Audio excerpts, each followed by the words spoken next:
It's known as the Great War, the First World War, and there are plenty of tales of great bravery from that time. But the story of thousands of Australian soldiers who fought to free this small town in France is sometimes overlooked back home. Yet these men helped change the course of history. In early 1918, the world had been at war for nearly 4 years. Allied forces, including Britain, France and Australia, were trying to hold back the German army at what was known as the Western Front. It was a series of trenches that ran hundreds of kilometres from Belgium to Switzerland, and German forces were moving further into France. That's when a tiny French town called Villers-Bretonneux became one of the most important strategic points in the war. You see, on April 23, 1918, the town was taken over by the German army. That was a big problem. Nearby was the city of Amiens. It was an important transport, communication and supply centre that helped the Allies control the region. If Amiens fell to Germany, Paris could be next, and the Allies could lose the war. So thousands of Australian soldiers were sent on a mission to help British forces take back Villers-Bretonneux. The thing was that they were massively outnumbered by German soldiers and had to attack without much help from artillery, aircraft or tanks.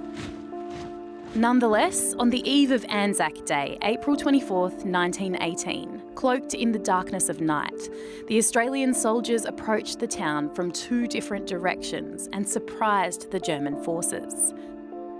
The battle ended in the deaths of at least 1,200 Australian soldiers in just one night. But it was a victory for the Allies. The German army retreated and Villers-Bretonneux was freed. Many agree it was a turning point in the war. It was an unbelievable breakthrough, fierce fighting. It was as far west as the Germans ever reached in World War I. The victory was also the beginning of a lifelong friendship between Australia and Villers-Bretonneux. The people here have promised never to forget the Australian soldiers and their sacrifice, and little reminders of their home country can be seen across the town, from an Aussie flag flying on the town hall and kangaroo emblems in shop windows, to familiar street names and even a school named after the state of Victoria, which was rebuilt using donations collected by Victorian kids. Its students still learn about Australian ways. Now, a new memorial centre has been opened in Villers-Bretonneux to teach the next generations about the battle. And this year on Anzac Day, 100 years after the town was freed, many Australians, including our PM, attended a very special dawn service to honour the soldiers who gave their lives. It was, to both friend and foe, one of the greatest feats of the war.